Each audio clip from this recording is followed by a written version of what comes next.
उनसे कनेक्ट कर लेते हैं और वो अपने ट्रेडिंग कॉल्स देना चाहेंगे और बाजार पे एक व्यू भी मिल जाएगा हमको। नरेश, एक बार जरा मार्केट पे अपना व्यू दीजिए। ये हम 18,400 पे आके रुकेंगे या फिर इसको भी तोड़ देंगे सर? 18,600 से सिग्नल तो मिल रहा था कि हम टेस्ट करने जाएंगे। अब क्वेश्चन ये है कि टेस्ट करके रुक जाएंगे कि ब्रेक कर देंगे सर? क्लोजर टू 18,440 जो प्रीवियस स्विंग हाई था वो एक सपोर्ट की तरह एक्ट करना चाहिए। बट अगर हम देखें तो आज हुआ यह है कि जो आईटी सेक्टर था उसने एक बड़ा डिप दिया है। जो 170 टू 190 पॉइंट्स का डिप है उसमें almost 80 to 90 points effect Nifty IT का है और दूसरा 30-40 पॉइंट रिलायंस इंडस्ट्रीज का।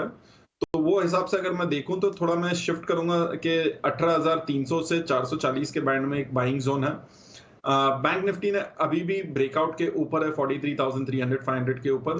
तो यहाँ पे एक जोन है बाइंग का और जो लास्ट मेजर स्विंग लो 18,150 200 वो स्टॉप लॉस लेके ये जोन में बाइंग करनी चाहिए पोजिशनल। सो ओवरऑल बायस पॉजिटिव है और ये डिप एक बाइंग अपॉर्चुनिटी है। स्टॉक स्पेसिफिक अगर मैं देखूं तो दो स्टॉक्स रहेंगे। सबसे पहले एसबीआई जो अभी भी 610 के आसपास ट्रेड कर रहा है। 620 का ऑल टाइम हाई है, 620-22 का। जब भी वो क्रॉस हो जाएगा मोमेंटम उसमें काफी स्ट्रांगली दिखाई देना चाहिए। तो एक एसबीआई है और दूसरा इंडसइंड बैंक जिसने आज कोशिश की थी नया स्विंग हाई बनाया और उसमें भी लॉन्गर टर्म ब्रेकआउट 1250 के ऊपर आता है। तो वो एक दूसरा बाई होगा। वहां पे भी स्टॉप लॉस होगा 1160, टारगेट होगा 1300 और एसबीआई में स्टॉप लॉस होगा 600 और टारगेट होगा 650 660।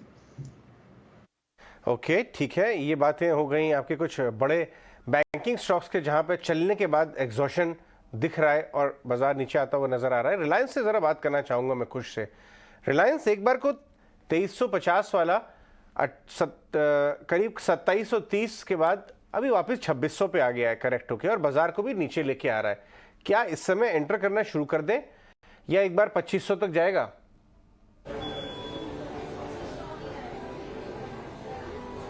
जी देखिए, जिस तरह से रिलायंस का मूवमेंट है, एक वन वे ब्रेकआउट रैली इसमें नहीं आई है। We always seen a kind of a dip और फिर एक रिबाउंड इसमें आया है। तो अभी भी जो करंटली हम डिप देख रहे हैं, मुझे लग रहा है ये एक बाइंग अपॉर्चुनिटी के तौर पे एक्ट हो सकती है। बिकॉज मार्केट्स थोड़े से ऑल टाइम हाई के करीब चल रहे हैं। हो सकता है थोड़ा सा प्रेशर हो, रिलायंस पे भी थोड़ा सा प्रेशर है, बट मेरे हिसाब से बाइंग अपॉर्चुनिटी है, इसे मिस नहीं करना चाहिए। अगर आप इन्वेस्टर हैं, the best thing for you would be to start buying in a staggered manner. अगर आप ये 2600 का भाव मिस कर जाएंगे, कल 2800 पे देखेंगे, कहेंगे शायद ये अपॉर्चुनिटी मिस हो गई। तो मैं कहूंगा स्टैगर्ड मैनर में ही सही, बट बाइंग शुरू कर सकते हैं इन रिलायंस। ये जो डिप आई है, ये काफी अच्छा एक एंट्री पॉइंट बन रहा है आपके लिए। ठीक है, रिलायंस में एंट्री पॉइंट बन रहा है। ये जो आपका पूरा एफएमसीजी स्पेस है जिसमें एक तो क्रूड नीचे आने की वजह से बूस्ट मिला, वॉल्यूम ग्रोथ थोड़ी थोड़ी वापस आ रही है, दूसरा बाजार पूरा डिफेंसिव हो गया। अगर आप देखें एचयूएल, मैरिको, नेस्ले सब में ज़बरदस्त तेज़ी है।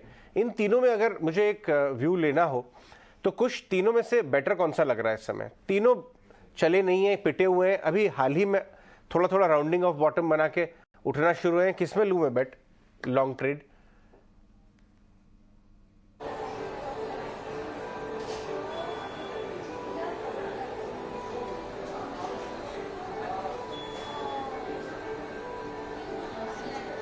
कुछ आपको मेरी आवाज आ रही हो तो बताएं कि ये जो बाजार कॉशियस स्टांस की वजह से डिफेंसिव में हाइड कर रहा है, मैरिको में, एचयूएल में, नेस्ले में, इसमें किसमें आपको लगता है कि बढ़िया काम हो सकता है इन लेवल से भी?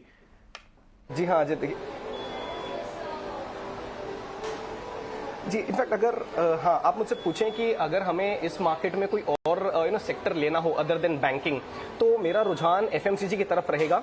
जहां पे हम रूरल साइड पे प्रेशर देख रहे थे, अब जो कमेंट्री आई है उससे पता चल रहा है कि जो ये रूरल प्रेशर हैं ये भी जरा ईज आउट हो रहे हैं। तो I think something like an HUL, something like Dabur, और जरा सा अलग हटके लेकिन कंज्यूमर प्ले है, बाटा कॉन्ट्रा प्ले है, लेकिन यहाँ पे भी एक अच्छी मूव आ सकती है। लेकिन मेरी नजर रहेगी डाबर और एचयूएल जैसे स्टॉक्स पर।